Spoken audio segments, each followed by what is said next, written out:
Students, welcome to my channel global study mall.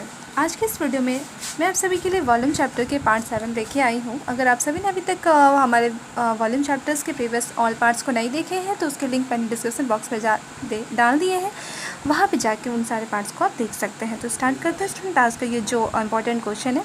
First question है कि 8 centimetre core वाले दो घनों को उनके सिरों से मिलाने पर प्राप्त घनाभ का पृष्ठीय क्षेत्रफल कितना होगा। क्या है कि 8 सेंटीमीटर एक क्यूब है जिसका साइड क्या है 8 सेंटीमीटर का है। ठीक है, देखिए मैं फिर से एक फिगर बना देती हूँ। 8 सेंटीमीटर का क्यूब है, ठीक है, 8 सेंटीमीटर साइड वाला क्यूब है। तो दो क्यूब को मिला के एक क्यूबाइड बनाया गया। ठीक है, ये भी हो गया 8 सेंटीमीटर। अब देखिए फिर ये भी हो गया 8 सेंटीमीटर और ये भी मेरा क्या है 8 सेंटीमीटर। तो जब हम ये क्यूबाइड बनाए तो इस क्यूबाइड का क्या होगा, टोटल सरफेस एरिया हमें निकालनी है। तो लेंथ ब्रेथ हाइट निकालनी पड़ेगी। तो लेंथ कितनी हो गई अब 8 16 यानी कि 16 सेंटीमीटर। ब्रेथ कितना हो गया 8 सेंटीमीटर और हाइट कितना हो गया 8 सेंटीमीटर। चौड़ाई तो उतना ही रहा और ऊंचाई भी तो उतना ही रहा। अब हमें क्या निकालनी है TSA। तो टोटल सरफेस एरिया क्या होता है 2 × LB + BH + HL square unit यानी कि 2 LB यानी कि 16 × 8 तो कितना होता है 16 × 8 128। फिर BH 8 × 8 64। फिर HL 8 × 16 फिर 128 है ना। अब देखिए ये सबको अगर हम ऐड करेंगे तो मेरा कितना हो जाएगा 320। ठीक है, अब इसको मल्टीप्लाई करेंगे तो 640 सेंटीमीटर इसका है आंसर ऑफ दिस क्वेश्चन। यानी कि टोटल सरफेस एरिया जो क्यूबाइड का होगा वो क्या होगा 640 centimetre square. Next question student, 125 centimetre cube आयतन वाले 3 समान घनों को परस्पर साथ रखकर किनारे से इस प्रकार जोड़ा गया है कि एक घनाभ बन जाता है। इस घनाभ का कुल पृष्ठीय क्षेत्रफल कितना होगा। क्या बोला जा रहा है कि एक क्यूब है, ठीक है, एक क्यूब है और इसका जो वॉल्यूम दिया गया है वो वॉल्यूम कितना है 125 सेंटीमीटर क्यूब। तो वॉल्यूम ऑफ क्यूब क्या होता है ए क्यूब 125 तो 125 5 का क्यूब तो a cube there imply a is equal to 5 centimetre. यानी कि इस क्यूब का जो साइड होगा क्या होगा 5 सेंटीमीटर। तो क्या बोला गया कि 125 सेंटीमीटर क्यूब आयतन वाले 3 समान घनों को एक साथ मिलाया गया। तो अब इस तरह का 3 क्यूब को हम लोग क्या कर रहे हैं मिला रहे हैं। ठीक है, 3 क्यूब को हम लोग मिला रहे हैं। ये भी 5 ये भी 5 ये भी 5 और ये भी 5। तो लेंथ यहाँ पे देखिए 5 5 10 5 15 सेंटीमीटर का हो गया। ठीक है, ब्रेथ कितना हो गया, चौड़ाई तो उतना ही रहा 5 सेंटीमीटर और ऊंचाई भी मेरा उतना ही रहा 5 सेंटीमीटर। अब इसका टोटल सरफेस एरिया निकालना है, यही ना निकालना है। यहाँ पे क्या बोला जा रहा है इस घनाभ का कुल पृष्ठीय क्षेत्रफल कितना होगा। तो टोटल सरफेस फिर वही चीज़ है 2 × LB + BH + HL square unit यानी कि 2 LB 15 × 5 = 75। ठीक है, BH 25 25 और HL 15 × 5 = 75। ठीक है, अब देखिए इस सबको अगर हम ऐड करेंगे तो 175 हो जाएगा और 175 × 2 350 सेंटीमीटर स्क्वायर यानी कि option number D is the answer of this question. Next question है स्टूडेंट, धातु के बने 3 ठोस घनों की कोरों क्रमशः 30 सेंटीमीटर 40 सेंटीमीटर तथा 50 सेंटीमीटर है।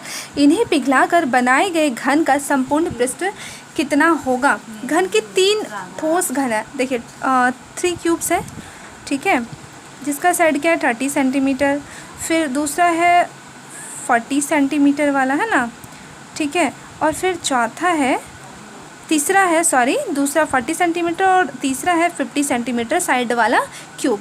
ये तीनों को पिघला करके एक बड़ा क्यूब बनाया गया। तो बोला जा रहा है कि इसका जो साइड होगा वो क्या होगा, इसका साइड क्या होगा। तो मैं एक बात आपको बता चुकी हूँ कि अगर किसी चीज़ को पिघला के दूसरे शेप में हम लोग डालते हैं या किसी और शेप में डालते हैं तो क्या उसका जो वॉल्यूम होता है न्यू शेप के वॉल्यूम के इक्वल होता है। तो इस तीनों का जो वॉल्यूम होगा वो इसके वॉल्यूम के इक्वल होगा। तो इसका वॉल्यूम क्या होता है volume of cube A cube यानी कि 30 का क्यूब, ठीक है, फिर 40 का क्यूब और फिर 50 का cube is equal to capital A cube, है ना। तो यहाँ से 3 3 होते हैं 27 30, फिर 4 चौके 16 चौके 64, फिर 30, फिर 25 25 25 + 125 30 is equal to A cube. अब अगर हम सबको जोड़ें 125, 64, अगर हम सबको ऐड करें तो ऐड करने पे आ जाएगा 216,000 is equal to A cube. अब यहाँ पे हम ये कह सकते हैं 60 का क्यूब है ये, ठीक है। There imply A is equal to 60, unit क्या है मेरा, सेंटीमीटर, ठीक है। अब यहाँ पे बोला जा रहा है कि इन्हें, ये जो साइड आ गया वो कितना आ गया, 60 सेंटीमीटर का, लेकिन बोला गया है कि इस क्यूब का हमको क्या निकालना है, TSA यानी कि टोटल सरफेस एरिया। और ऑप्शन पे ध्यान दीजिए स्टूडेंट कि ये मीटर में है, यानी कि अगर हम जो TSA निकालेंगे उसका वो हम क्या निकालेंगे, मीटर में निकालेंगे। तो इसका टोटल सरफेस एरिया क्या होता है, 6A² होता है। अब देखिए 6 इंटू ए क्या है, 60 सेंटीमीटर। तो हम लोग जानते हैं कि 1 सेंटीमीटर में 1/100 मीटर होता है। तो क्या करेंगे, बाय 100 करेंगे, मीटर बन गया है ना।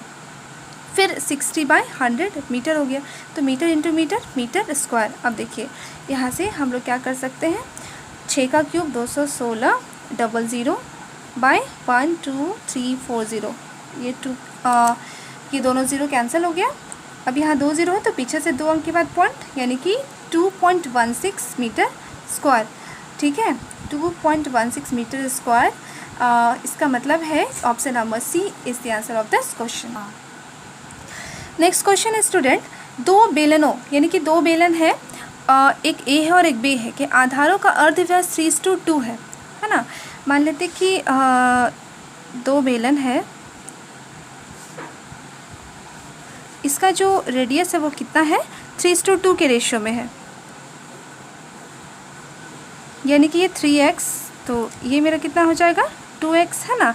तथा इनकी ऊंचाइयों का अनुपात n:1 है। अगर इसका जो हाइट है वो ny मान लेते हैं और यहाँ n:1 यानी कि अगर ny और ये y, ठीक है, ये h। अब क्या है, यदि बेलन A, ये मेरा बेलन A है और ये मेरा B है, यदि बेलन A का आयतन बेलन B के आयतन का, यानी कि वॉल्यूम जो है A का वो क्या है, वॉल्यूम B के वॉल्यूम का क्या है, यहाँ पे तिगुना है, 3 गुने है, तो n का मान निकालना है, यानी कि n इज इक्वल टू 1। अब देखिए volume of cylinder A pi r square h, pi r square यानी कि 3x का स्क्वायर, h मेरा क्या हो गया, n y। फिर क्या, volume of B pi r square h, r square मेरा क्या हो गया, 2x इसका स्क्वायर, और h मेरा कितना हो गया, y। 3 तो अपनी जगह है, पाई पाई कैंसिल। अब ये क्या हो गया, y और y cancel, 9x square into n is equal to 4x square into 3, x square से cancel, n is equal to 4 into 3/9, 3 3 9, ठीक है। So n is equal to 4/3, यानी कि option number A is the answer of this question. तो student आज के video में बस इतना ही। अगर आप सभी को हमारा आज का वीडियो पसंद आया तो हमारे वीडियो को लाइक करें, शेयर करें और हमारे चैनल को सब्सक्राइब करें। धन्यवाद।